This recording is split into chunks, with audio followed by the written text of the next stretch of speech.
We want to welcome you to this dairy meeting today, and thank you so much. I know it's a busy time of the year, but we certainly appreciate you taking time to be here. And we want to start today by having a blessing for our lunch. I'm going to call on David Saylor, a dairy farmer from Washington County, Tennessee, to come forward and offer an invocation.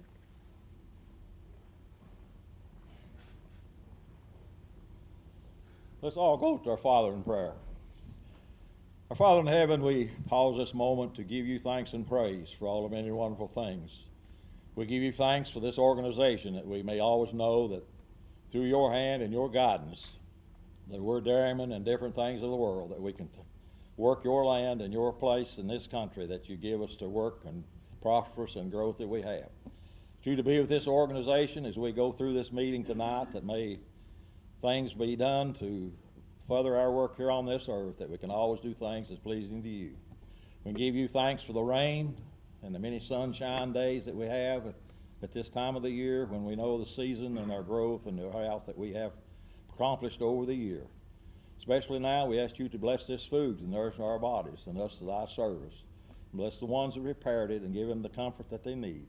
If you go with us through this meeting, lead, guide, and direct us, and forgive us now of all our many wrongdoings. For we ask in Christ's name. Amen.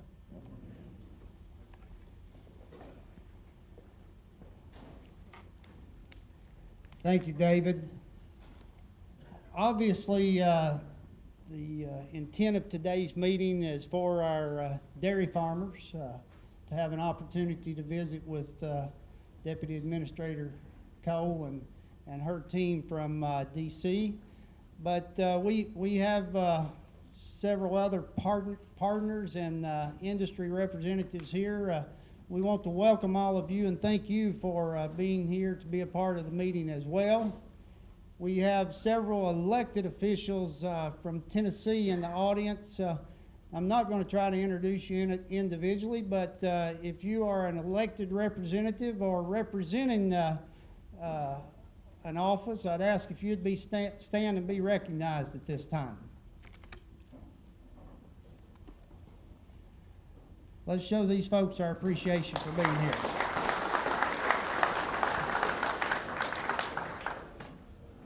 At this time, I'd like to call on Mr. Mark Haney, President of the Kentucky Farm Bureau, for some opening remarks. Thank you, Jeff, and good afternoon, everybody. It's just a great opportunity for Kentuckians to be here today, to be with you. Thank you, Jeff, and thank you, Ms. Radonna, for allowing Kentucky to be a partner in today's event and this meeting and planning, and it's just a great honor for us to be able to do that. We do have quite a few Kentuckians in the room today, and if you're from Kentucky, would you stand? We'd just love for you to stand, let you know how many. Thank you. Thank you very much for being here. Thank you. There was a little strategy to that. We knew we were going to be outnumbered, so I need to know where they were in case trouble broke out or something.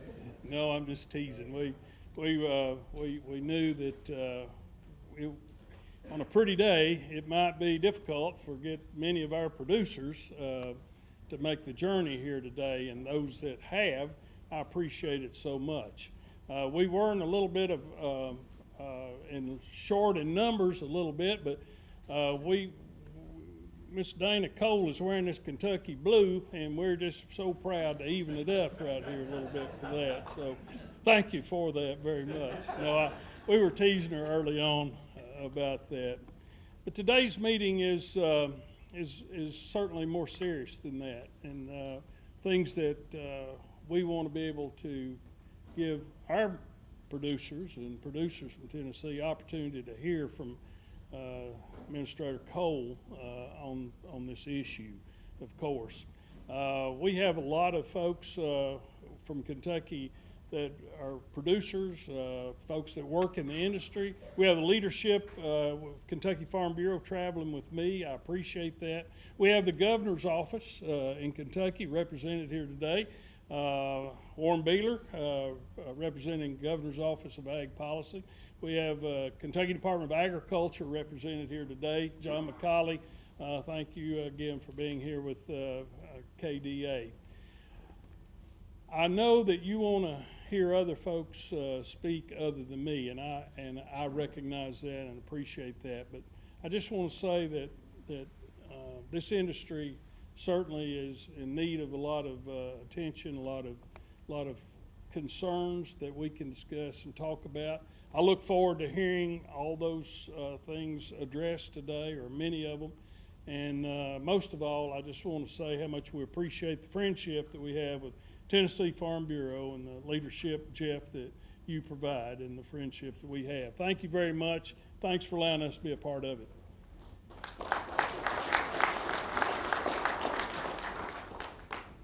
Mark, thank you, and the feelings are, I assure you, mutual. We have a great working relationship with Kentucky Farm Bureau and appreciate all the opportunities that we have to work together. I know we have some producers also in the audience today from North Carolina and Georgia. We're glad to have you with us, and certainly appreciate you making an effort to be here. Next, I would like to call on another great partner that we have here in the state, Commissioner Jay Templeton with Tennessee Department of Agriculture. The commissioner and his team have worked diligently on the dairy issues, along with many other ag issues, and we certainly appreciate the partnership that we have with them. Thank you, President Haney and President Aiken. Appreciate you all taking the time to be here today. And it is just as President Aiken mentioned, it is about partnerships. And in Tennessee, a lot of partnerships. Chairman Nicely representing the interests of agriculture in the state Senate, for the work we do with the Farm Bureau, to Dennis Beavers with FSA, Stan Butt with the dairy producers. It takes partnerships that brought us to this point. I can tell you, of those folks I mentioned, we've all had multiple conversations with Secretary Perdue, Undersecretary Ibach, and Administrator Coale, and that's what's brought us to this point. And that is the need for those who can influence policy going forward as it relates to Southeastern dairy, United States dairy industry. The things that we're faced with, those of you who are dairymen and women face it every day, every night. I'm a farmer as well. I'm not a dairyman, but I know we all face things every day, and we face it every night about what our future is. One thing that I do find with the situation that we're in, Administrator Coale, that in Tennessee, and I think Mr. Beeler would be the same in Kentucky and for those in North Carolina and Georgia, this particular issue, what occurred that really rattled the chains and got a lot of attention in Tennessee a couple of months ago, it did do that. It got attention. And I'm convinced that despite the issues that have been created and adversity and the stress and the concern, it has given us an opportunity in the industry of agriculture to better connect with the men and women who are our consumers, who really, I'm convinced, want to be supportive of our industry. And I think as we take advantage of this day for our federal partners to hear directly from the dairy industry in our respective states, they've heard from us, but now's the time to hear from the industry, that they can take those comments back and we can all continue to make the sale to the public of this country to do things that are right, not only for dairy, but for agriculture as a whole. So appreciate you all taking the time. I understand things that are going on out there on the farm that's still on your mind. It's a pretty day so far here, but don't let it go without proper credit, the impact that you will have by being here today and taking the opportunity to talk to these very key decision makers. Thank the Farm Bureau for their leadership in putting this meeting together.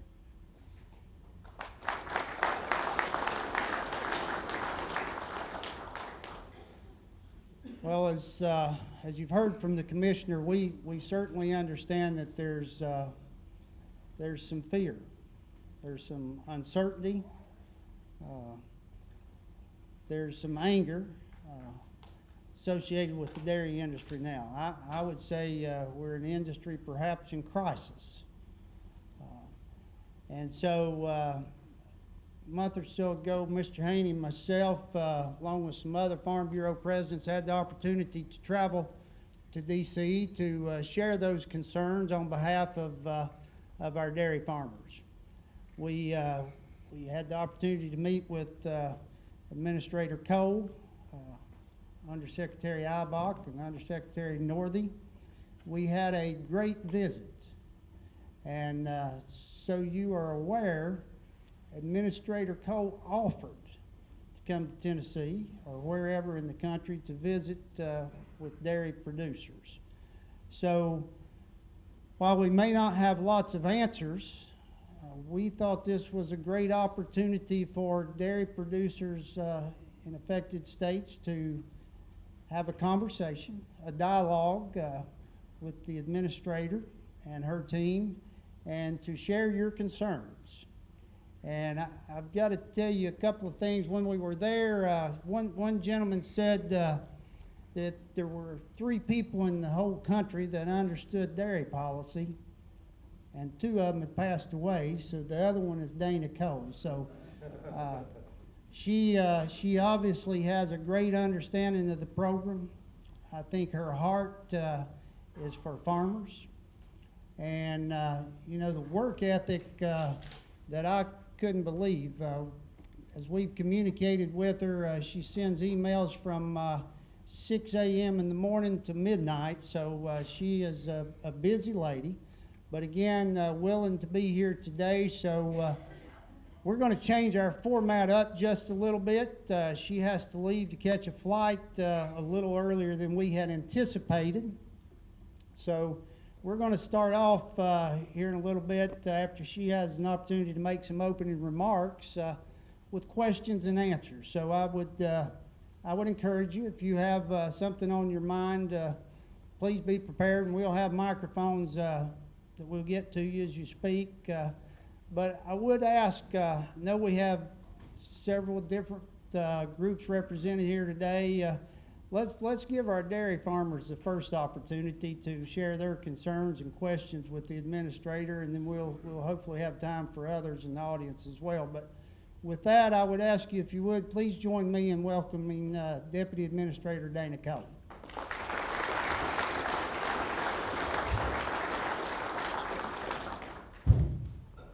Good afternoon. How is everyone? Wait a minute, are y'all awake out there? Come on. I know that there's a lot of passion in this room, and I expect to hear that. First of all, I have to say they're trapping me to this podium because I like to walk around and I like to interact very closely with you, and they keep telling me I got to stay really close to the podium. So I'm going to apologize up front for that, because if I had my way, I'd be up and down, and you guys would be trying to figure out where I'm at. I have to say I am thrilled to be here. I want to thank President Aiken and President Haney for inviting me down here, taking me up on my offer to come down and to put together this great event. One of the things that I have found in Washington is we can't hear enough from you, and it's very important for us to hear from you. Now, I'm going to tell you a little bit about myself. I'm going to tell you a little bit about what we're going to do today, but they were very, very complimentary about me being the only person left understanding dairy policy. Well, that's not quite the case. I have a team of experts that I have brought with me today, and these are the individuals who are going to be here to answer some of your very detailed questions and to help share information about what a federal order is and what are some of the issues we're facing in the industry, how the market has changed, as well as talk about a proposal that we received at USDA looking at changing from skim fat pricing here in the Appalachian and Southeast orders to multiple component pricing. So we're going to talk about that later. So let me introduce this team to you. First of all, we have Harold Friedley. Harold is the market administrator for the Appalachian order. He oversees all of the operations within that order. We also have with us Sean Bukoff.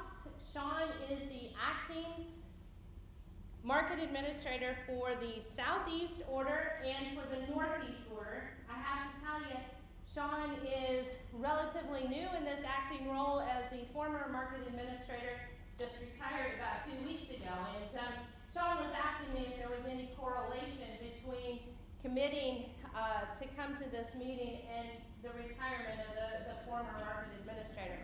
But I said, what a great opportunity. Let's jump in with both feet and let's move ahead. So we're delighted to have both of those individuals here. From their offices, we have Stephen Dupree. He is an economist that works in the Southeast Federal Milk Marketing Order. And then we have John Herbert, who is an economist with the Appalachian Order. And we have Jason Neerman, who is the assistant market administrator for the Appalachian Order. We're delighted to have them here with us. These are the individuals that really know the nuts and the bolts and what's happening very specifically within the area that we're in right now. In addition, I have two very key people who have joined me from Washington, and I'm delighted to have them here. First of all, we have Cliff Carmen. Cliff is my right-hand person. Unfortunately for Cliff, his office is right next door. So many of you, I know, when you call in to talk with me, if I am in a meeting or I'm not available, Cliff is the gentleman who you get to talk with. Cliff has a long history in the dairy industry and is very familiar with taking those calls, and I truly appreciate his involvement. And then we have Aaron Taylor. Aaron Taylor is the acting director over the order formulation and enforcement division within Dairy Programs at USDA. Aaron heads up the group that holds the rulemaking proceedings. So if we determine that we will go to a hearing to consider multiple component pricing, as well as any other proposals that may or may not be submitted, Aaron's team is the one that will be leading that. So these individuals are really the ones who can help provide the information to you, and we'll be giving you some more very specific details on what the federal order program is, what's happening in the marketplace, and where we may be moving. So with that, thank you all very much.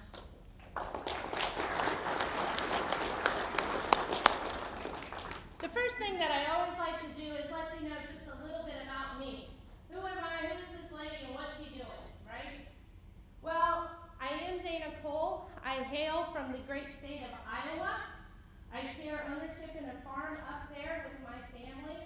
My father passed away a couple of years, so I'm very excited. We have a partnership with a new farmer. I was just on the farm over the weekend. I hate to say we don't have the corn planted. Mother's having a fit because Mother's Day, the corn is always in, right? Anybody who plants knows the corn's always in, at least in Iowa, by Mother's Day. I tell her not to worry. The new farmer will take care of it. We gotta let him do his thing, and it'll all be okay. I went out to D.C. I was going to stay there for a year after I graduated from Iowa State University. Got a couple of degrees in agriculture, and I got out there and I got involved in the dairy sector. Now, I will confess, we did not have a dairy cow. I did get exposure to them at Iowa State, but never expected to spend my entire career working in the dairy industry. I absolutely love the industry and I'm very passionate about it. Even though I have milked cows now, because some of you have been so gracious to invite me to your operations and try to teach me what to do. I'm delighted to have that experience, but more importantly, I think I have an opportunity and a willingness to provide a perspective in Washington and in USDA of what it's like to really be on the farm. So while I don't have the exact same experiences that you all have, I do know what it's like to grow up on a farm. We did lose part of our farm in the 80s, so I know what it's like to go through that loss. I can very well empathize with some of the pain that our industry is going through. I have been in dairy programs for 29 years. I've spent the last 14 and a half years serving as a deputy administrator, and it's truly been an honor to represent all of you in that capacity. Under dairy programs, we have many different activities that we do that directly impact you as producers. First and foremost, we're going to spend the time today talking about the Federal Milk Marketing Order Program and what that is, what it does, what it doesn't do. In addition to the Federal Order Program, I also have responsibilities for Dairy Market News. Hopefully a lot of you take the time to look at what the market is doing, where we're going, how things are headed. We got a great team in Madison, Wisconsin that collects that information and provides that out to you. As a producer and as an industry, it's key we have as much information available to us to make the right decisions as we move along throughout. In addition to market news, we also have responsibility for oversight of your promotion and research checkoff dollars. You all contribute a lot of money to that, and we have a staff that helps to ensure that those dollars are spent according to the provisions provided within the legislation. We also have a program that is involved with grading dairy products and working in the plants to certify plants. This is really important to you as a farmer sitting here in Tennessee, Kentucky, the Mid-South region, as well as all across the country, because one of the key things that that program does is provide certificates so that products can be exported. And we know that exports are very key. About 1 day's production from here in the U.S. is exported.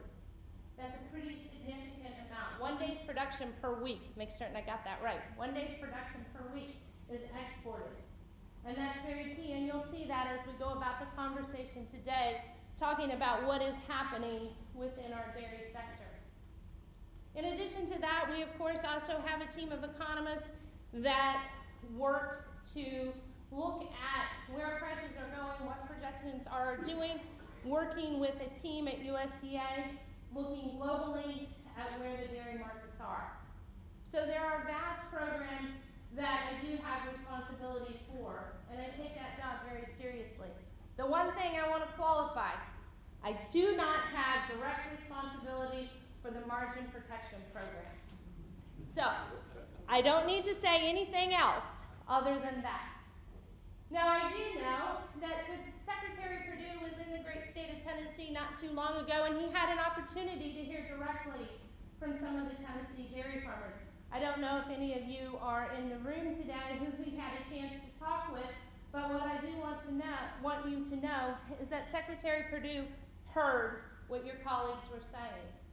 When he came back to Washington, he called a team of us together, and he wanted to know what exactly was going on in the dairy economy, in the dairy sector, because it's a very key part of the overall agricultural community. And we explained to Secretary Perdue that there are a lot of competing things going on right now that are making this time for the dairy sector a bit challenging. What we're seeing across the country is an incredible surplus of milk. Now, what I always like to tell farmers, how many of you are farmers? Raise your hands. Great. What that tells me is that you all are doing a fantastic job. You know what you're doing, you know how to do it, and you do it very, very well. So you should be commended for your great job. We thank you for doing that. The challenge, though, is what do we do with that surplus milk? What do we do with that great product that you all are producing? Our manufacturing capacity isn't quite in sync, or it's out of sync in different places. I've talked to dairy farmers across the country, and I hear the same thing. Just recently was up in the Northeast. There's a lot of surplus milk up there, nowhere to move it. We have seen a change in the handlers who are processing the milk. We're seeing some new plants built, and those plants are having a ripple effect across the United States in how milk is being supplied. It's a great storm, if you will. And unfortunately, I am not here today to give you answers. I wish I could, but I don't have them. What I am here, though, is to listen to you and to hear what you have to say, and to make certain that your voices are heard back in Washington. There's a lot of stuff going on right now. We have a farm bill that's under discussion. There are some changes in there that will potentially, if it gets passed, have some impact on the dairy sector. It's important for you guys to take this opportunity to share your thoughts and to let us know what you're thinking about. Again, unfortunately, this isn't a situation that's isolated to the Mid-South. In the past, and I have a bit of a past with the dairy sector, the Mid-South, the Southern, and the Florida markets have typically been isolated from things happening in the rest of the country. But as I mentioned, there's a great surplus, and because of that great surplus, we're seeing ripple effects, and we're seeing things occur that we haven't necessarily seen happen in the dairy industry. With that, there's a lot of optimism. There's a lot of things when we look forward that we can figure out and use to make us a stronger, better industry. So with that, I'm going to open up for questions. This may seem a little bit different for you. First of all, you should know I'm a little bit different than most people you might encounter in Washington. But I want to hear from you, and I want to make certain that we get your questions. Some of those we may answer directly right now. Others of those questions may be answered in the presentation. The real key point for me taking the questions first is, as it was mentioned, I do have to leave earlier than I had planned. I will confess, I do have a family, and I have been on the road significantly over the course of the last 2 or 3 months, meeting with all segments of the industry. And I have a 13-year-old daughter. How many of you have teenage daughters? She just turned 13 yesterday, although I think she hit 13 like 5 years ago. Anyway, she's a bit challenging, and she looked at me when I told her I wasn't going to be home tonight because she has a very special event going on in her life. And she said, "Mom, really? Do you have to miss it again? Do you have to leave me here with him?" Him is her father or my husband. "Mom, I'm just sick of him, okay? Please, can you do something to be there for me tonight?" Well, I said certainly, because I do believe it is important to balance family and work. And I hope for all of you, family comes first. So I do apologize. I hope that you will forgive me for leaving early. But with that, I want to open up, and I want to hear from you what your questions are, what your concerns are. I'm going to ask the team to stand up here with me so that we're ready to answer some of those. And I know, because I see a lot of familiar faces in this crowd, that you all are not shy, okay? And yes, for those of you from Tennessee, I am wearing Kentucky blue. Didn't necessarily think about that when I put it on if you're from Tennessee, and if you're from Kentucky, I totally knew what I was doing, okay? So we'll go either way on it, whatever works. So with that, questions, and we have microphones so that everyone who is listening in or will be watching later can hear. So great one to start off with. Thank you for being here, Dana. I'm H. Farlow from Kentucky. I appreciate your comments about the family right off the bat. And to say we have some families in attendance here today who don't know what their future holds. And to me, that's a terrible situation. And I would like for you to address some potential. I've never seen, I know I don't look this old, but I've been in this business for a long time. And never seen when we didn't have anybody looking for our milk off the farm. And I think a lot of that, it's really extremely difficult for me to realize that we're in a deficit milk area. We have all of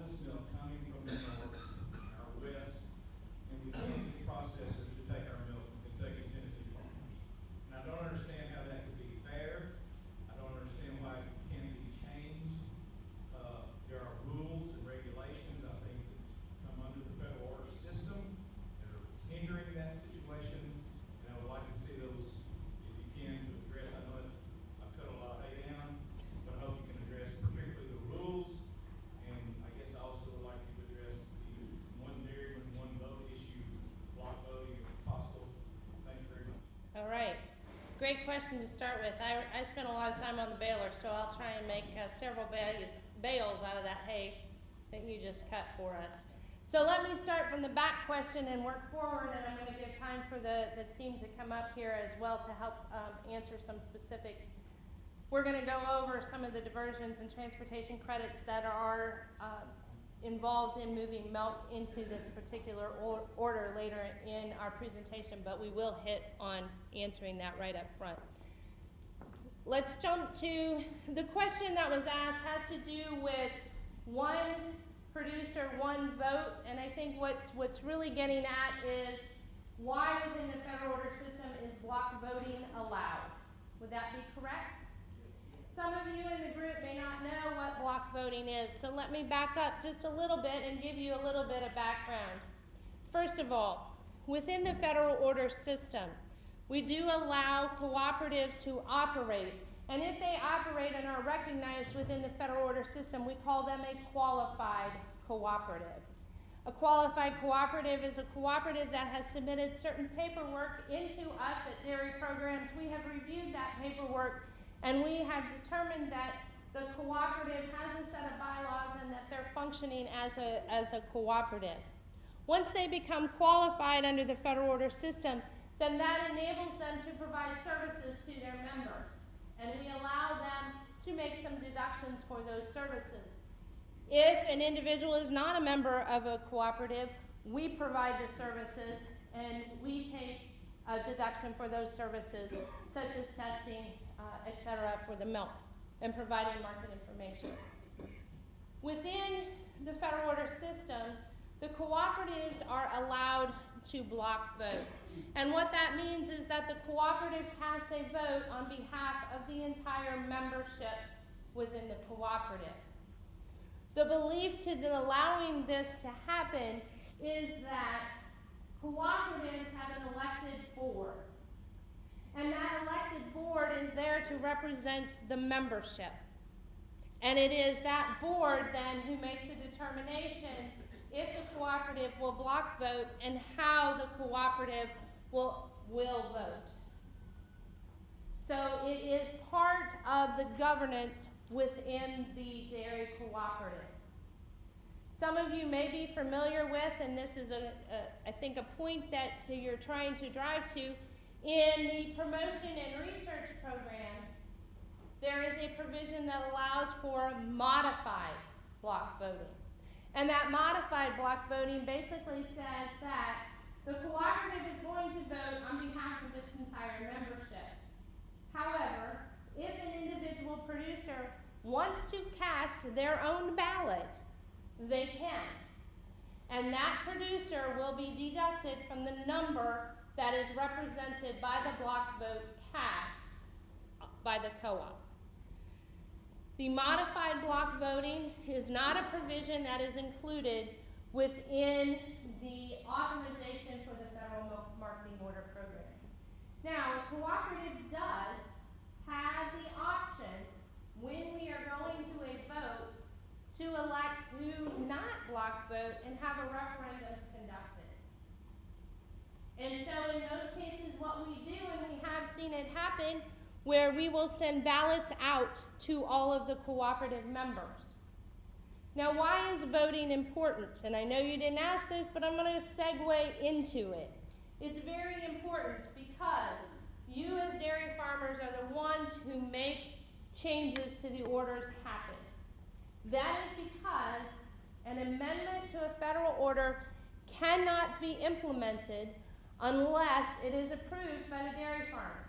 And the way that it is approved by the dairy farmers is that 2/3 of the producers voting in the referendum approve it, or producers representing 2/3 of the volume of milk represented in the referendum approve it. So it's kind of like a presidential election, if you will. If a referendum is conducted and you choose not to participate and you don't vote, it doesn't count.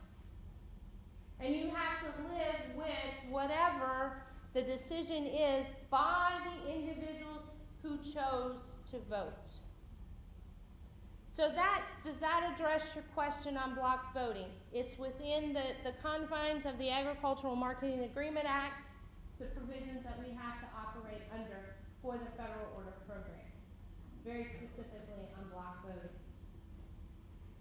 The next question is a series of questions, and before I go to that, did everybody understand what I was just talking about with regards to block voting? I see no's. Yeah. I think I understand what you're talking about, but you have cooperatives that cover several federal orders with their membership. And their board of directors, some of the people on their board of directors, several of the members on their board of directors would be located in federal orders besides 5 and 7, probably the majority of their board. So you have a board of directors who do not produce milk in these federal orders, making a decision to block vote for their membership that's within these federal orders. You see what I'm saying? I certainly see what you're saying, and I'm not going to talk about the operations of an individual co-op because the co-op is allowed to function as long as they have that board of directors.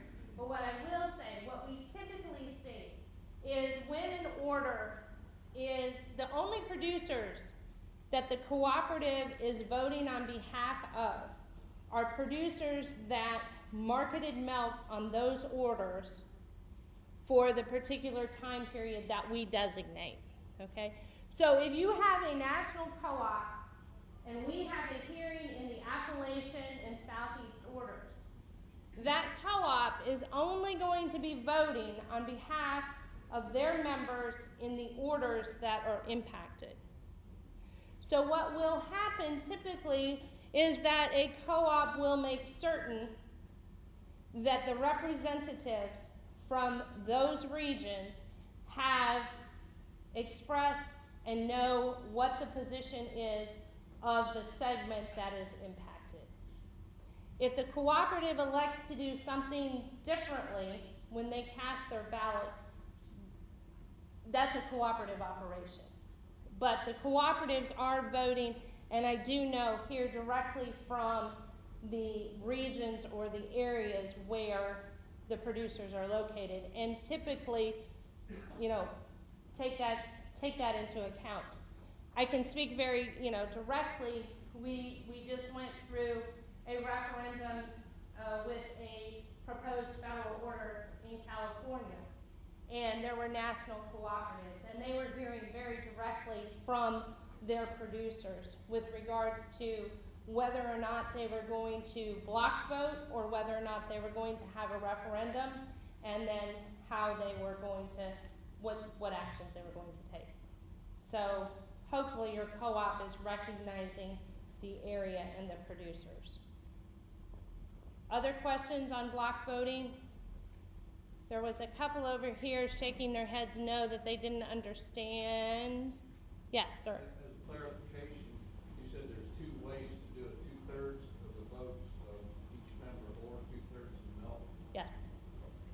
Represented. Mm-hmm. Does that take off for diversions? If you've got producers coming, say, from Ohio or Michigan, whose milk is qualifying the Southeast, if you're going by buying the milk, does that count with diverted milk that stays there? What we are going to be looking at are the producers who are pooled on the market for whatever particular month we have designated. So if a producer from outside of the Appalachian order is pooled on this order and associated with this order during that particular month, then they would be allowed to vote. And their vote would be counted as part of this amendatory process. The question is, who keeps up with those numbers? Yeah, the amount of milk coming in and the amount of milk being associated. Harold and Sean, the market administrators, keep very close tabs on what's coming in and going out. and they'll be able to go over with you very specifically information regarding what we are seeing for the last couple of years. So yes, we know, sir, we know exactly what's coming in and what's going. Yes, sir. Oh, wait a minute. I have one back there in the plaid shirt. I'm sorry, I don't know your name. Yes. Does this mean if 50% of the milk comes into this area from Michigan, does the producers in Michigan have the ability to vote on what's gonna happen if they order 5 or 7, if that's where the milk is coming? So, sir, it's going to depend on if they delivered milk. What we do is we pick a month. We pick a representative month that includes the producers who are typically associated with this order. So if there are producers who are shipping their milk in here and servicing the Class 1 market on a regular basis, and they were qualified during the month that we select, then yes, they will be voting in this order. Could that be one reason the depletion of producers in the southeast has happened over the years? Because we just keep losing producers. Are some of these things that are getting voted on detrimental to our economics? So, it's an excellent question, right? And I don't have a simple answer to that question. Yeah, I know you're laughing about that, and that's okay. So there are many things that come into play. First of all, I think the root of what you're talking about goes back to a hearing that we held, Cliff, when we put in our Herald, when we put in transportation credits and diversion limits, which was in 2006. Would that be correct? Okay. I would venture to guess in 2006, those producers were not affiliated with the order and were not voting at that particular point in time. But if we look 12 years later, the market has completely changed. And has it changed because of those provisions? Maybe those provisions have created some of the changes that have occurred, but I would also like to say that there are many other competing market factors that are impacting the dairy sector here that we may not see in other places. So what are those competing things? First of all, we're going to talk about it a little bit. There is a big decline in Class 1 milk consumption. And that decline in Class 1 milk consumption, while you all here have been relatively high in your Class 1 consumption, we're still seeing that Class 1 utilization on a downward path. That's highly concerning. That should be very concerning to everyone in this room. Because Class 1 milk has the highest value. And if consumers are not drinking it, what are we doing with it? And where's it going to go? So that's a key thing. In addition, we're seeing changes overall in the ag sector for economies of scale. So typically, while a producer who might have been able to be incredibly successful with 200 cows may be facing some issues that they didn't have to encounter before, because we've seen consolidation in the feed sector, or we've seen consolidations occurring in our processing sector. And we're going to talk about how those shifts in plants and where those plants are located and how they are impacting this market, as well as markets across the country. So there's a change in who's processing that milk. There are changes in deliveries, requirements, the costs. So I don't think I can agree with you that solely the implementation of the transportation credit and the diversion limit are the root of all issues here in the Appalachian order. I can say, and I will agree with you, that it's one of many things that's impacting this market. Did that answer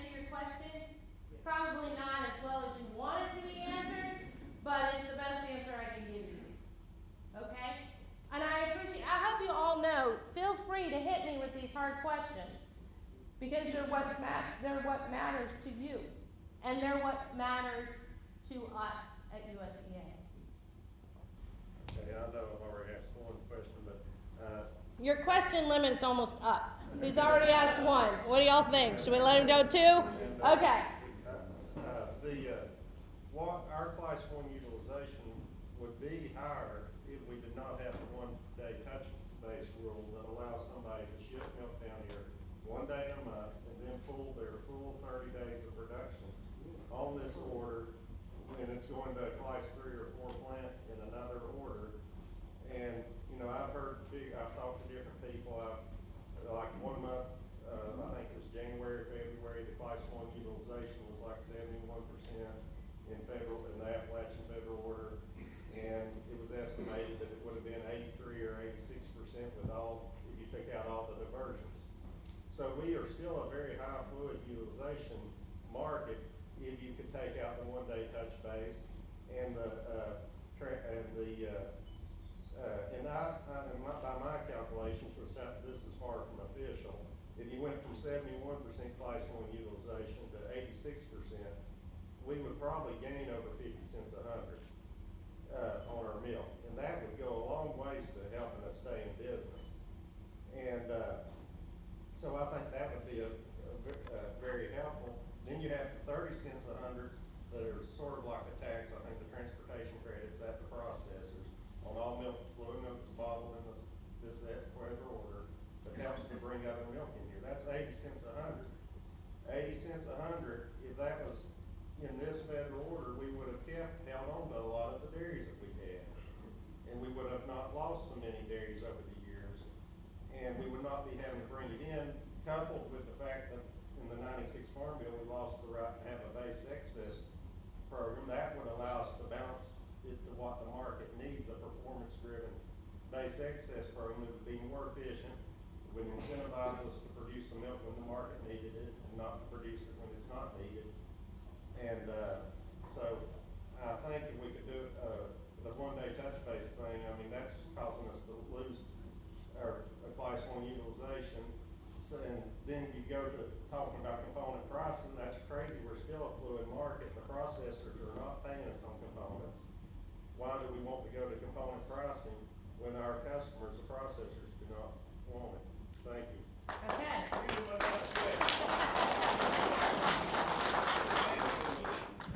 Okay, Bart, they say you get another question too, okay? Woo! So you cut a lot of hay down too. You took lessons from HH back there, right? Okay. So let me see if I can capture all of this and answer some of the questions, and we're going to get into more detail in a little bit. So the first part of it, let me talk about the touch base, and it also hits back on your question regarding transportation credits and diversion limits. As I mentioned, those were put in 2006. The changes that occur, and this is important for you all to hear, the changes that occur within a federal order occur because the industry requests the changes to happen, okay? So, right now we have a proposal that was submitted to USDA on multiple component pricing. I'm not going to talk about that right now, okay? We're going to focus on the diversions, transportation credits, and touch base. So when we went to that hearing in 2006, the data that was presented at that particular point in time was strong enough to demonstrate that this particular region was not able to meet the fluid demands that were required at that point in time. There was an insufficient supply. I know many of you were milking cows in 2006, and you probably can remember back, it was a very different market. So we went to that hearing, we got the testimony, we heard all of the information that was submitted, and USDA took a decision that in order to ensure that there was a sufficient supply of fluid milk available that these provisions were needed.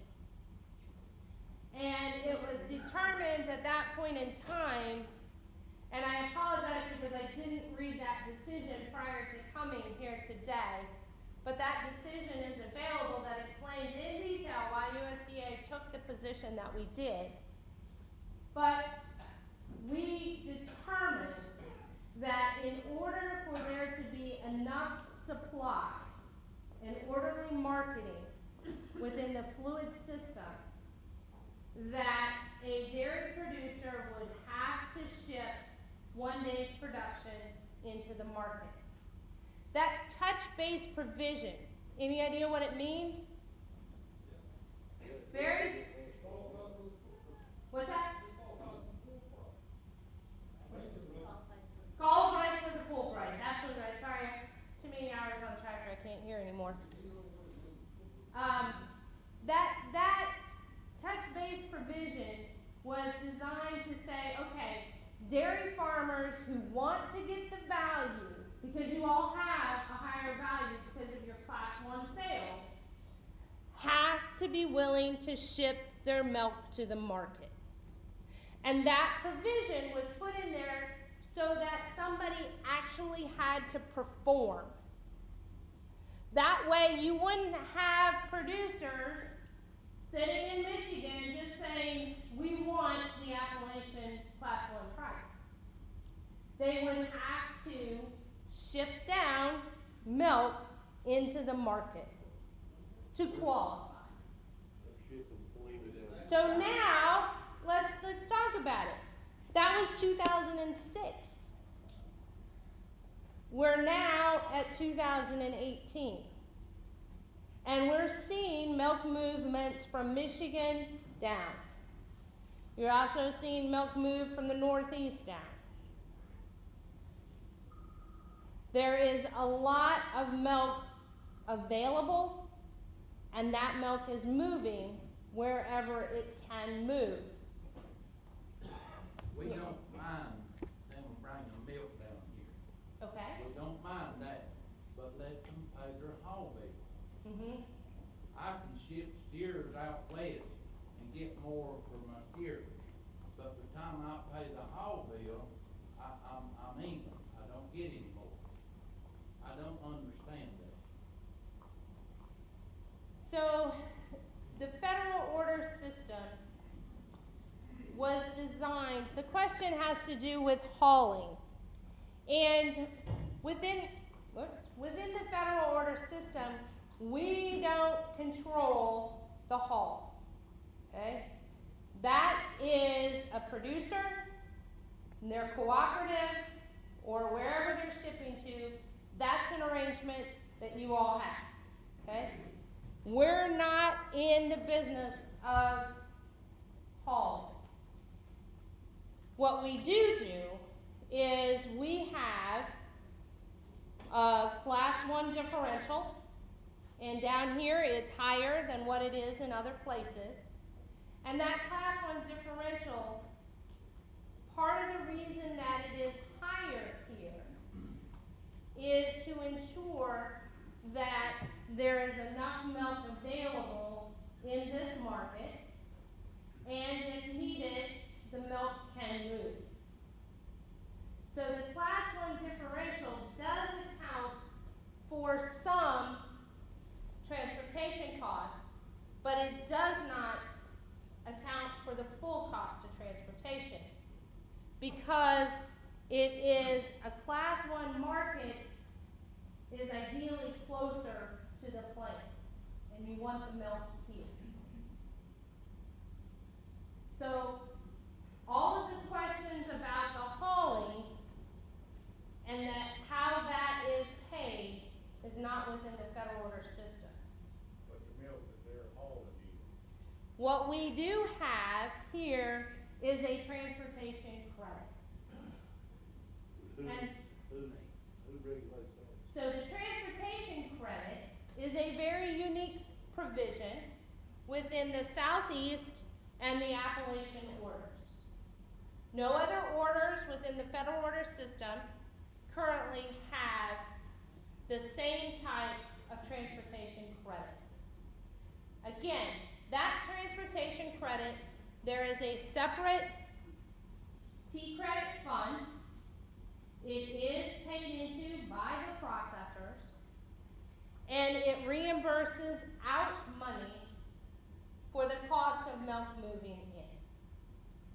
And the reason, again, in 2006, that was put in place is because the processors could not, provided evidence, they could not get a sufficient supply of milk. Now, has that changed? It very well appears to have. What I hear from you is absolutely. So what can you do? What can you do? I'm going to tell you what you can do. One, you can continue to raise this issue to me over and over, and that's totally fine. I will listen. But if you want to change, you have to take the action. I cannot. The Federal Order Program is a producer-driven program.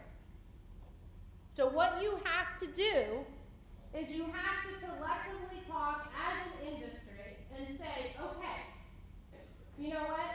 These provisions may not be the ones that we need to have.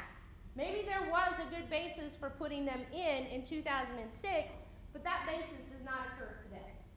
Okay? We have evidence and information to show that it no longer works the way it was intended.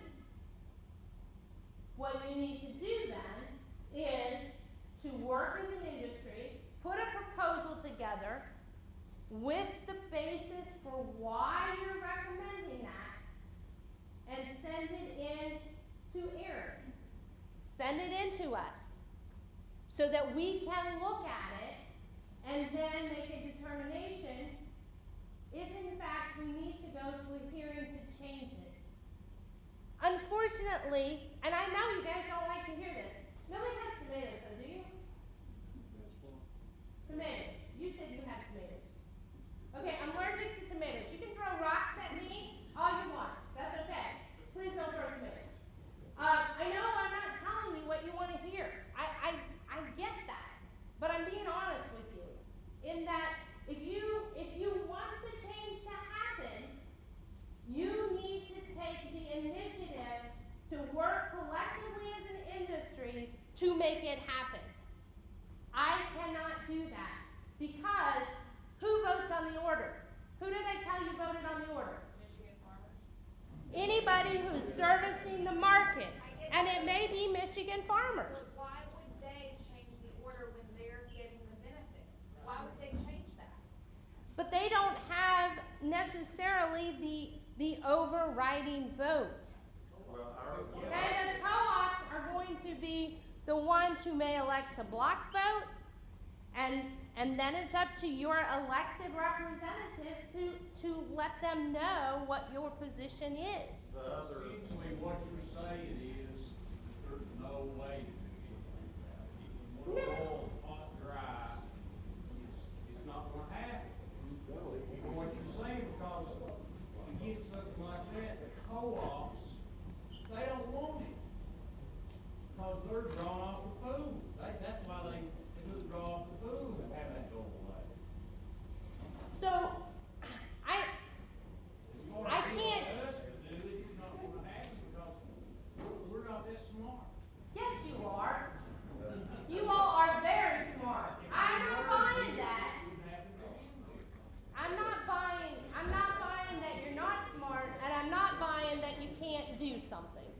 You can't do something if you don't want to do something.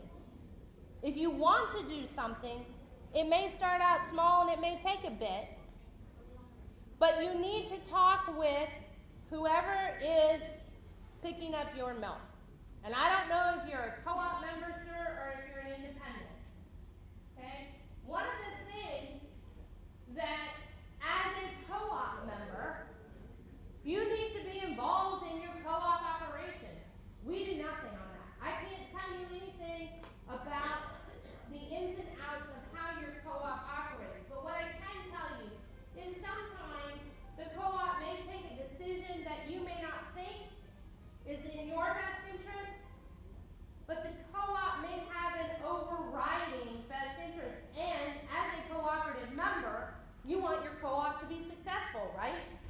that's the problem. The big cooperatives do not have the interest of the dairymen in Federal Order 5 and 7. Most of their memberships in the other federal orders, and they're voting on Federal Orders 5 and 7 with their block voting. And that's the problem. And we're still looking for that man that we need to talk to. Ain't nobody ever found that man because it's always somebody else. It's always somebody else, and I'm presuming you're talking about the co-op man. Well, you're talking about anybody. You ask anybody about a question and they refer you to somebody else. And when you get referred to that person, you get referred to somebody else. Then you just finally just give up, you know? So the concern is that when you, and this is when you're calling your proprietary handler or your co-op, whatever it is, that nobody will answer your questions. Well, I mean, this person lays it off on that person, and that person lays it off on this person, and that person lays it off on that. But pretty soon, you know, you don't know who you're gonna talk to. Mm-hmm. We're kind of like this. I mean, you know, I'm kind of tired of getting promised to. I kind of like, I want a commitment. Because the promise is just something other that comes and goes. But a commitment, that's something other that you follow through. Mm-hmm. So, I don't know what commitment you're looking for from your co-op. I'm looking for a commitment to keep me in business and provide for my family. That's Okay. what I'm looking for. So this gentleman is looking for a commitment to keep him in business and to provide for his family. And I'll be honest with you, I cannot commit to that. The system. So I know you're not asking me to, but I'm asking you to help the Yes. industry commit to me to that, because I committed to the industry. you committed to the industry and you want the industry to commit back to you. Well, I want it Yep. to be straightened out on a fair playing field. A fair playing field. Right. Okay. Okay. I'm gonna donate my time to Mark Bard. Go ahead, Bard. Well, the purpose of the federal order is to improve the income situation of the dairy farmers. Wait a minute. Let me stop right there. Okay? No. I will disagree with you when you're not speaking correctly, and that's part of the reason we're down here. I'm going to repeat this. One of the things someone up here said, and I'm not going to repeat who, they said one of the primary purposes of the federal order is to increase and make certain you all get revenue, the amount of revenue that you need. I didn't phrase it quite the same way that it was mentioned. But, I didn't say that. okay. I didn't say that we needed to increase our revenue to, what I mean is it's supposed to help us, it's not supposed to hurt us, and it is hurting us. Okay, so he's saying that the federal order system is supposed to help you and not hurt you when it comes to price, Yeah. right? No, that is not the purpose of the federal order system. But the system is not working. But, and they're contending the system is not working. Let me tell you what the federal order system does, and we're gonna get into this further later. The federal order system does and does not do several things. First of all, the federal order system does not guarantee you a market for your milk. The federal order system does not tell you who you can market your milk to, nor does the federal order system tell the processors who to buy their milk from. We don't get involved in that, okay? Second of all, the federal order system is designed to reflect supply and demand conditions. And right now, what's our problem? What's our problem as an industry right now? We're bringing in milk. We have too much milk. Yeah, and it's coming in. Regardless of where that milk is at, there's too much milk, that milk is moving, right? And your concern is that milk is moving in here. And that, because that milk is moving in here, it's creating lower prices for you. Right. And the problem is, there's too much supply.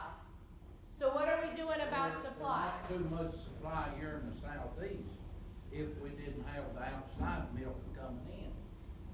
I think Jason, John, Stephen, we got some numbers on, we'll get to those specific numbers on how much supply is moving in, how much supply we have here, what the demand is, right? So we'll get to that very specifically with the data. Okay, there's a question over here I keep missing. I have a question. Oops. One of the things that we talked about is there's so much milk on the market, and I'm actually from Tennessee, from Albany County. I actually have my husband and I, we're full-time dairy farmers also work off the farm. I have 3 small children also. My children prefer milk above anything they ever drink. The concern is whenever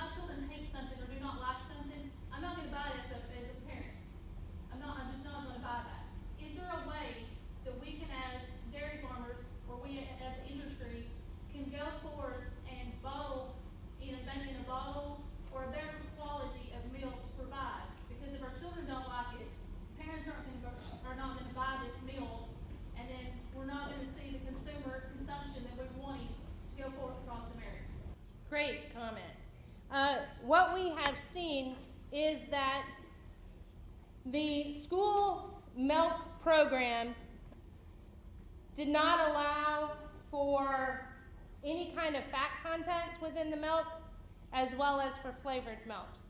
And that has had a dramatic impact on the overall consumption and demand for milk. One of the things that Secretary Perdue has been very successful on since he came into the administration was we are now able to move 1% milk through the school system. Okay? So, there's not, I agree with you. Whole milk would be great. But what we are doing at USDA is continuing to look at what it will take and how we can move from 1% to 2%. We are now allowing flavored milks to be a part of that program, which is a great a movement forward. I have heard that there is an amendment to the Farm Bill. I don't know if it will be heard that actually would allow whole milk, I believe, to be consumed at school, which your point is rightly made. Once we lose kids as a consumer from their beginning years of school, they never come back. Is there a way to bottle it differently through the school? Because I know whenever, like, I've actually went to my kids' school, and we have kids in different counties. And when you go to the school, it's not temperature right. Is there regulations on the temperature of that? Or is there a way to pre-bottle that so that it's actually like a plastic container versus a carton container? Because the quality of milk they get is not great. So the comment has to do, can we do anything about changing the packaging for the school milk program? Can we move away from the gable top cartons that nobody can open to the plastic bottles that are hip? And what we have found, and through your promotion dollars, and there are individuals who are on the promotion board who are here with us today that will happily talk with you afterwards, is a lot of research has been done on moving to the plastic type bottles, because those are what are hip for kids. They're also easier to open and it's easier to close for them. One of the prohibiting factors is the cost associated with that packaging, because that school lunch program is operating on very, very slim margins, and that packaging eats in to make it prohibitive to service the school lunch program. We are seeing, though, there are some processors who are serving milk to students in schools in the plastic containers. There are also a lot of other issues that the industry needs to address, and it's difficult because lots of times the milk will be delivered and it will sit on the back loading dock. And so we know that when the milk gets warm and then it's cooled back down, there is a flavor quality that is reduced. So those are a lot of things that through the checkoff programs and through various processors and the industry as a whole, that they're continually looking at ways to put new coolers into the schools and to ensure that delivery system. So that is a great way to, again, continue to look at what do we need to do to keep the demand moving forward. Good question, good question. Oh, back here. Yes, I have two questions. My first question is, are you absolutely sure that all this surplus milk is not being manipulated by moving it around from federal order class to just manipulate the market in that aspect? And why is our imports up so much and the exports are down if that's the case? Okay, so let me talk about the surplus milk a little bit. Yes, I am pretty certain that there is a big surplus of milk. You can look at all of the numbers and you can see the vast amount. It's not being moved around between the orders. One of the reasons that we know that there is a surplus is we see milk that is actually dumped or put into the ground because there is nowhere to take it. And there's been a lot of publicity about what are you doing to move that milk to somewhere to be processed. So we see that happening. We also have seen issues arise because of changes in policy with Canada. That has had a big impact on certain segments of the industry, both in the Northeast and in the upper levels. Milk that was moving into Canada is now not able to move into Canada, and it's staying here in the States. So we're having that issue that we are addressing and dealing with.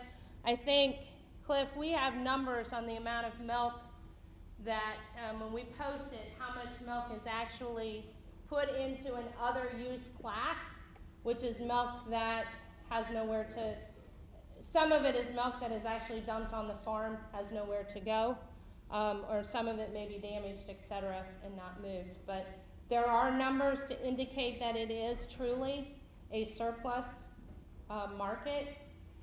As far as exports are concerned, the U.S. Dairy Export Council, which is an entity that is partially funded by you all through the checkoff program, as well as through memberships that they have, they are very aggressively working to increase the amount of dairy products that are exported.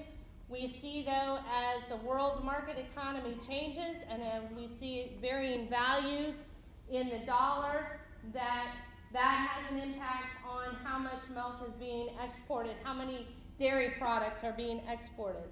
I was recently asked when I was up in the Northeast, why are we even bothering to export if what we're exporting tends to be our powdered products, which are our lower valued products? That's predominantly what we export, and why is that a good thing, Dana? And the only answer that I can give you to that is, if we didn't export that powder, and what are we at right now, Cliff, about 17%?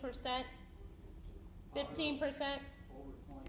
Powder's over 20% exported, that would be milk, and that would be product that would be sitting here in the domestic market. So what do you think would be happening then? Our prices, unfortunately, would be going down further. Why does Canada ship us milk in? Why does Canada ship us milk in?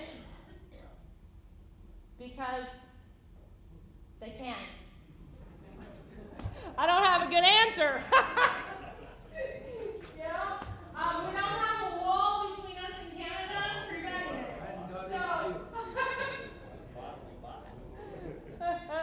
why do we buy it?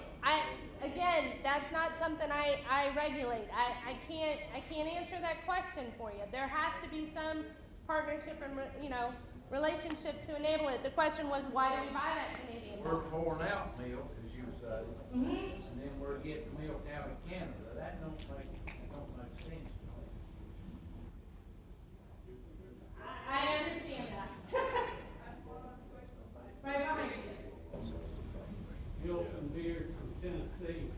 I'd like to go back and visit the hauling credits and the touch base.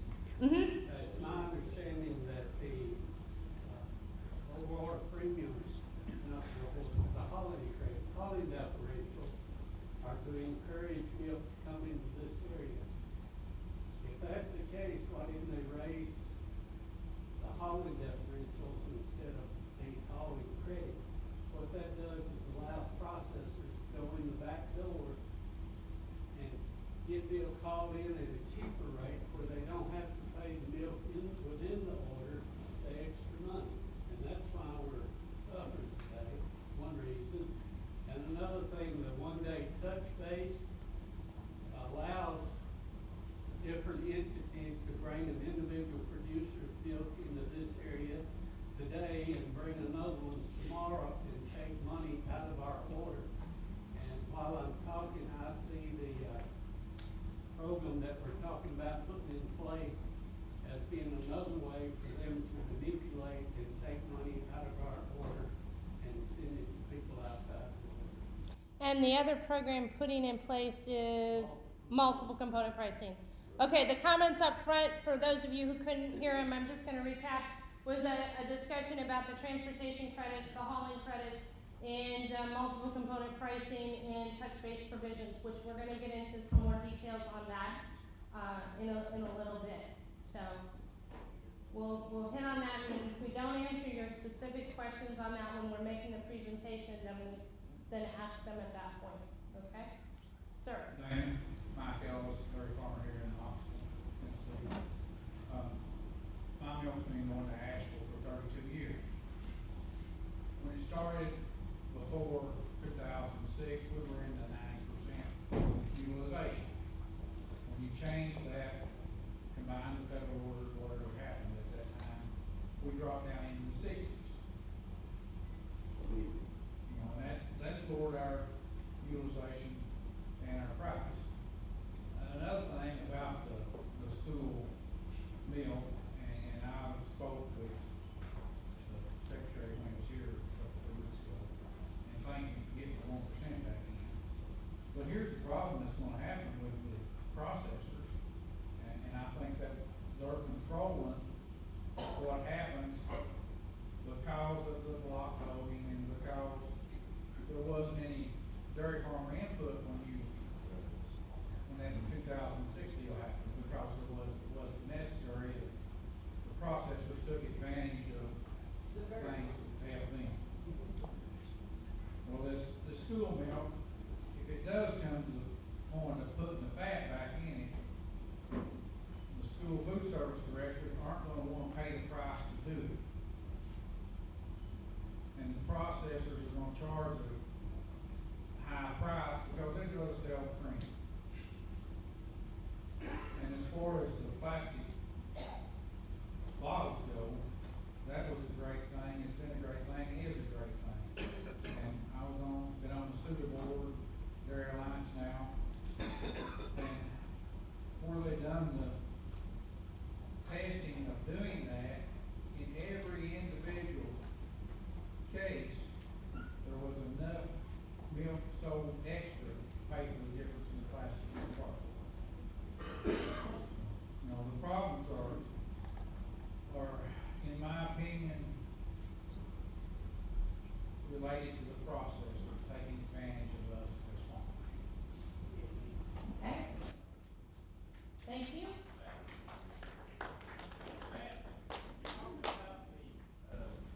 Surplus milk. I've noticed now that your container of ice cream used to be a half a gallon. Everybody loves ice cream. And now it used to be 1.75. And now it's 1.5. There's our surplus. That's what we're coming up with extra milk that they're not, and they're still selling it at the same price. And I think they got to make money the same business, but we do too. So, and talking about the school, you got a bottle container of milk. I put it in the classroom. I've got to raise school lunches. I'm on the school board in my county. I've got to raise lunches 8 cents to cover the price of that bottle of milk. And I start telling the kids and the parents that I'm gonna raise school lunches, and I start catching the devil over it because they don't want to raise it. So, I want the bottle in the milk in the school. It's the best way to get it to the kids. Put 2% and vitamin D, that's what needs to be in there. Thank you. Why don't we just give the milk to the schools? We have to do something, we're working on it, we do a business job. Everybody agrees, the schools is what we like building, let's give them the milk. So the comment from the gentleman over here, what's your name, sir? David? David says, let's just give the milk to the schools. If that's what we need to do, help offset the cost there and give the milk to the schools. But only if you give them good milk. But only if you give them good milk. Do you agree with that, David? Okay, okay. Thank you. Yeah, they're hard, What would it take to get this country on some sort of supply management program? Overall. Okay. So the question is, what would it take to get this industry on a supply management program? That is $1 million question. Here's what I will tell you about that. We could do anything we wanted to do. Yeah. As long as it went through, as an industry went through to you with some sort of organization. Yep. So in that particular case, when it comes to supply management, I have no authority to do anything with regards to supply management. We did have a base excess plan that operated here in the southeast. That provision is no longer in the authorizing legislation. Back in the 2014 Farm Bill, the industry tried to move forward with a type of supply management, but that provision was not something that Congress would have to provide the authorizing legislation for that to be implemented. And at that particular point in time, that was not something that Congress was willing to move forward in. And so the industry backed away from the supply management type provisions that they were advancing at that particular point in time. Now, what you can do is you can talk to your representatives and your congressmen, and you can indicate that you have a desire to move forward with supply management. I'll be honest with you though, there are a lot of sectors that don't want supply management. So it's something that you have to collaboratively work on to try and get the legislation, but that would be something Congress. Secretary Perdue does not have the authority to implement that type of program. So Congress would have to include it and then bring it forth, and USDA could then implement it. There wouldn't be any dairy farmers against supply management. Sir, I'm not sure I can comment on that, because I do hear from dairy farmers that don't want people telling them what to do. You all are very independent, and I respect that. So Majority of them would want some. they may. Some of them certainly may want them. Okay, I have time, I think, for about 2 more questions. Does that work, Jeff? We're about 125. Okay, so here we go. I'd like to say, make a statement first. I feel like I'm making the point myself. Wait a minute. Okay, thank you. I think I'm speaking more than just my family and myself, but the dairy farmers in the past have been very kept out of the loop. That what's going on, what they do, we were home, taking care of the cows, being good stewards, doing what we were supposed to, and we've been left out on a lot of this stuff, just not knowing. And a lot of people we deal with, sometimes you feel like you're a minority, you feel like you're market administrators sometimes, you feel like you're senior groups, and people that we're paying, or we feel like they're working for the processor. It's all about what the processor, a lot of times it makes you feel that way. Okay. And we've just been, I mean, because they knew we had to take care of the cows, and we just, nobody's ever, called and said, okay, we're having a meeting, you know, we've been uninformed for years.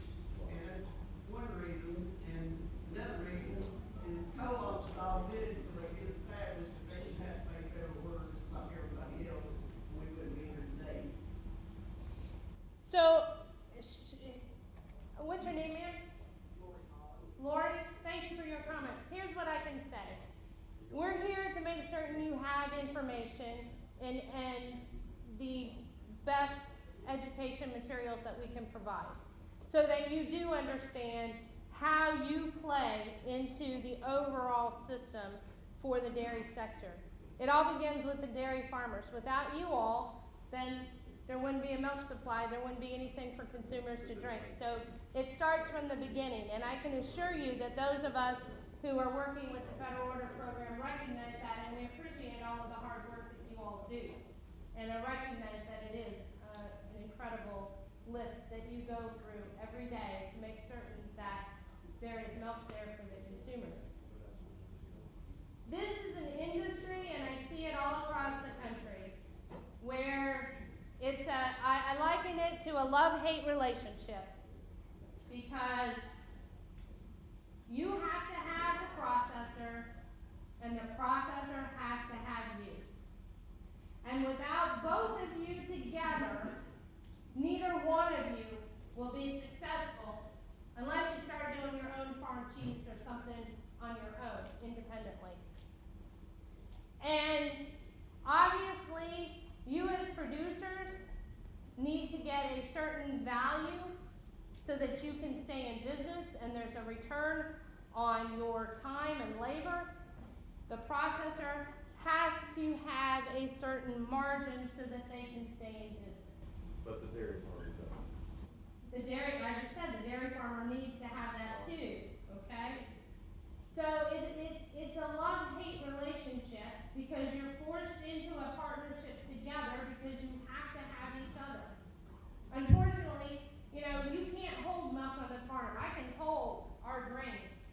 I can hold it until the price is where I want it to be, but you all can't do that. And you've got to have somewhere to move your milk. And that's part of the reason that we're here is that dynamic changed.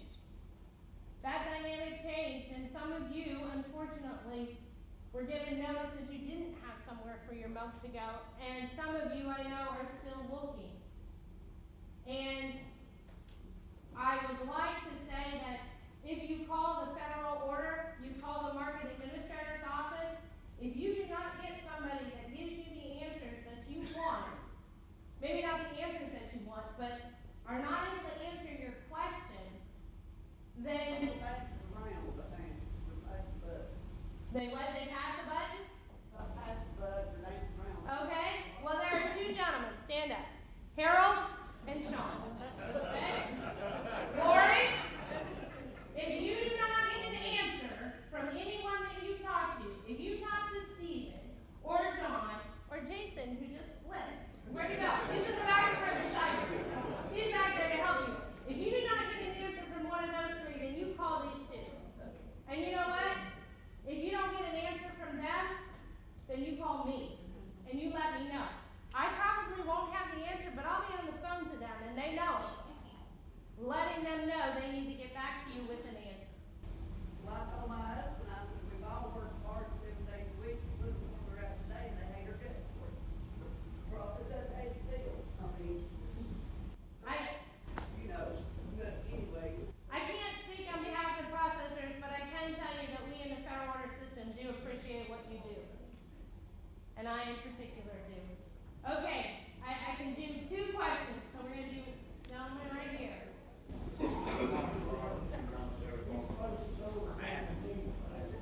Athens, Tennessee. Wait a minute, she's bringing the mic.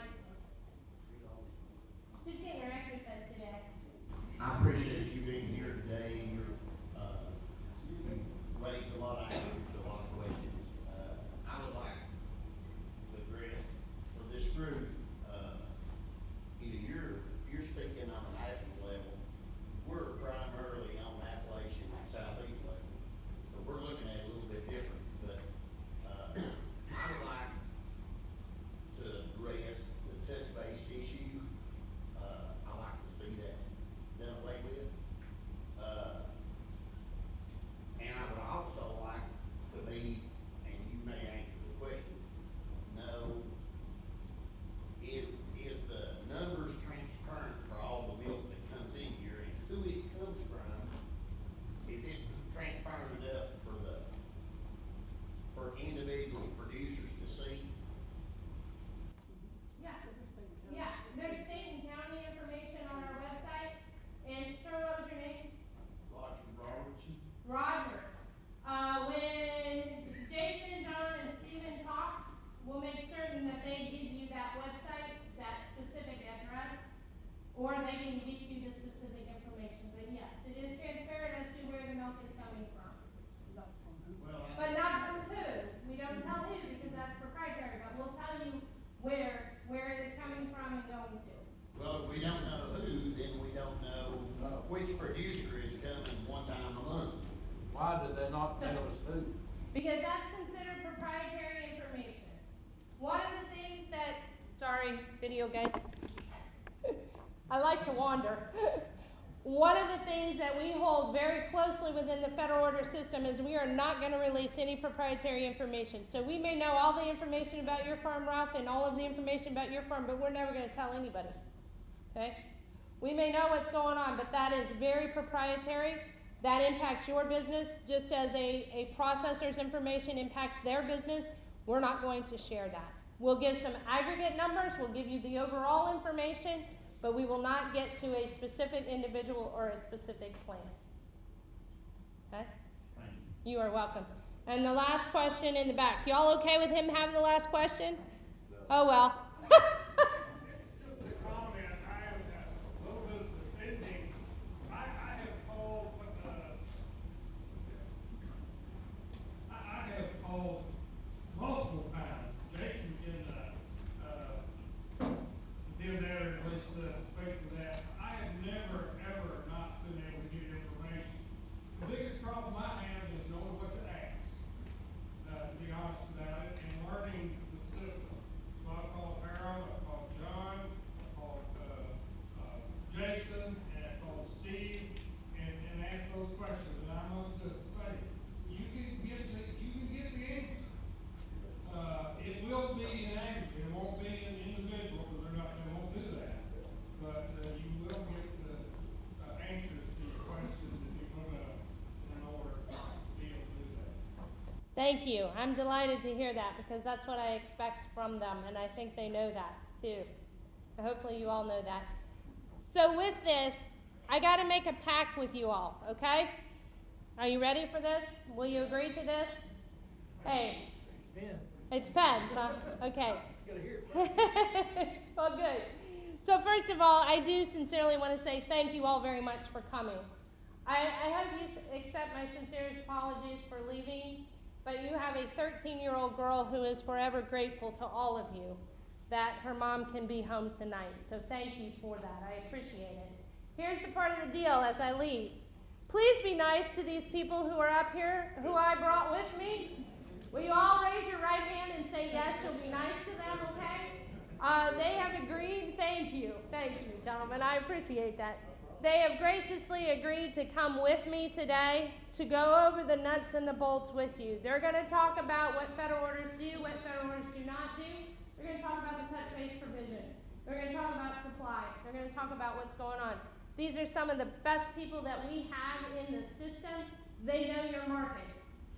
Harold, Sean, Jason, John, Stephen, they know your market. They know what's going on here, and they can give you some specific answers to some of the very detailed questions.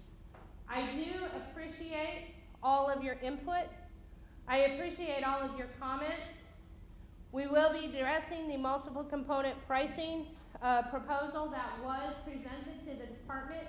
What I do want you to know very clearly is we have, as we are required, put out an action plan, and that action plan is on our website. As part of that action plan, we did ask for additional proposals.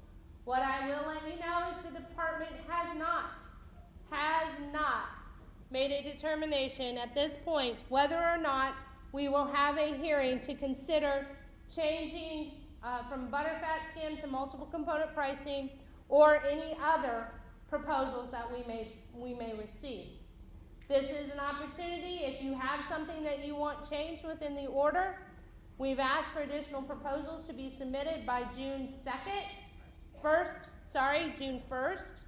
So it would be an opportunity if you can come together and have some idea and create a proposal that you want to present to the department. This would be the time to do it. Once June 1st passes, then we will evaluate all the information we have and we'll make a determination as to whether or not we will hold a hearing. This is what I want to tell you. If the department determines that they will hold a hearing, number one, it does not mean that things will change. It means we're going to listen to what the industry has to say. It means that the industry has to present enough information to provide a justification and a rationale for the department to take any kind of position to make a change on any of the proposals that may be heard during the hearing. It is also your opportunity to present some very specific information that you have and you want to share that may or may not be relevant, that may be relevant to the proposals that might be heard. So with that, it is a chance for you to become involved again.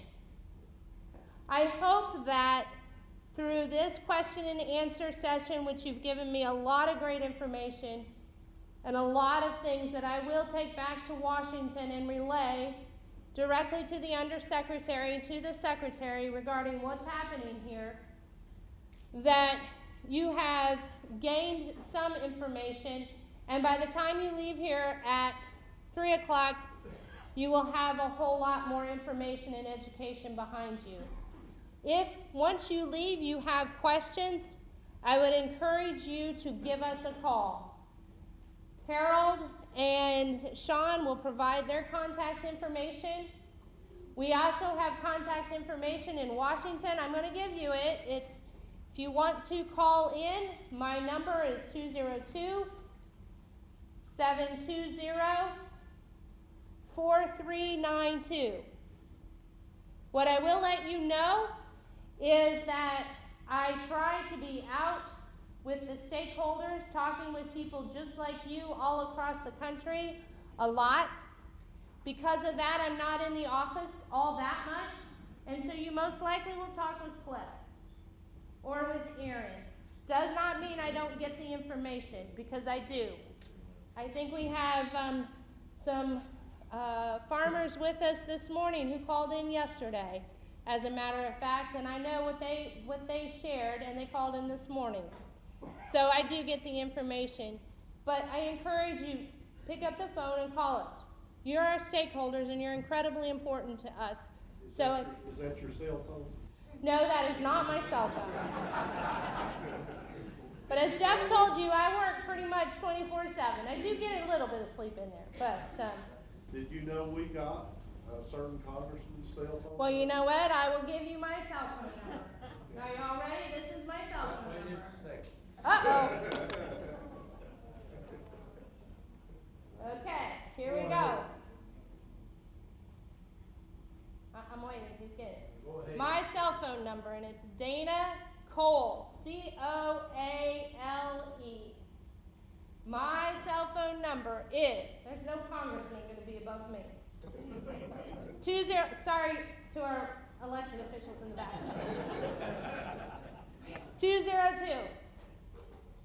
202-365-5011. If I don't answer the call, send me a text. Let me know you're in Tennessee, Kentucky, North Carolina, or my friend Everett. Where are you, Everett? From Georgia. Anybody else join you from Georgia, Everett? Oh, yeah. Oh, yeah. That would be the right number, wouldn't it? That would be the right number. Send me a text, because I may be on a plane, may not be able to answer. But with that, I thank you all very much. I extend my deepest thanks to you, Jeff, and Mark for having us down here, and I hope you all look forward to the rest of the meeting. Thank you very much. Thank you so much.